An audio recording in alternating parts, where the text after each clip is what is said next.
Hello అండి, welcome to my dish మన్పై kitchen. ఇవాళ మనం కుకుంబర్ కర్రీ చేద్దాము. ఇక్కడ నేను మీడియం సైజ్ కుకుంబర్ తీసుకున్నానండి. వీటిని సన్నగా కట్ చేసి పెట్టుకోవాలి. ఇప్పుడు మనం కుకుంబర్లోని సీడ్స్ అన్ని తీసేసి ఇలా స్మాల్ పీసెస్ చేసి కట్ చేసి పెట్టుకోవాలి. ఇప్పుడు ఒక ప్యాన్ పెట్టుకున్న తర్వాత 2 టేబుల్ స్పూన్లు ఆయిల్ వేసుకోవాలి. ఆయిల్ హీట్ అయిన తర్వాత మినపగుళ్ళు, జీలకర్ర వేసుకోవాలి. ఆ తర్వాత ఆనియన్ ముక్కలు వేసుకోవాలి. ఇప్పుడు పచ్చగా దంచి పెట్టుకున్న 4 వెల్లుల్లి రెబ్బలు వేసుకోవాలి. అలాగే సన్నగా కట్ చేసి పెట్టుకున్న మెంతి కూర కూడా వేసుకోవాలి. ఇప్పుడు మెంతి కూరలో ఉన్న పచ్చివాసన పోయే వరకు కలుపుకోవాలి. కొద్దిగా పసుపు, కరివేపాకు, ఆ తర్వాత మనం కట్ చేసి పెట్టుకున్న కుకుంబర్ కూడా వేసుకోవాలి. వేసుకున్నాక ఒకసారి బాగా కలుపుకొని పెట్టుకోవాలి.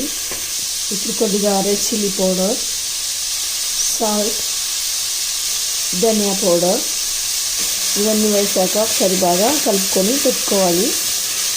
ఇప్పుడు కొద్దిగా పల్లీల పొడి వేసుకోవాలి.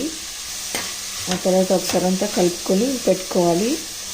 ఇప్పుడు మనము దోసకాయ ముక్కలు మునిగే వరకు తగినంత వాటర్ వేసుకోవాలి.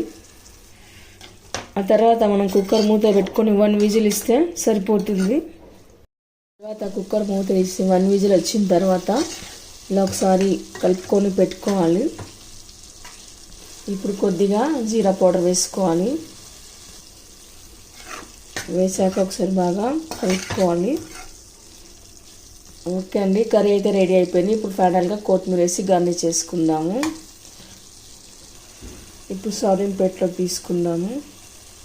అండి చూసారు, ఈ కర్రీ చాలా సింపుల్, చాలా ఈజీగా అండి 5 మినిట్స్లో చేసేయచ్చు. చాలా టేస్టీగా చాలా బాగుంటుంది. రైస్లోకి, రోటీలోకి, చపాతీలోకి, పుల్కలోకి, దోశలోకి, పూరీలోకి కూడా చాలా బాగుంటుంది. మీరు కూడా ఒకసారి ట్రై చేయండి. మీకు ఎలా కుదిరిందో కామెంట్స్లో పెట్టండి, లైక్ చేయండి, షేర్ చేయండి. తప్పకుండా మన ఛానల్ని సబ్స్క్రైబ్ చేయండి. Thank you for watching.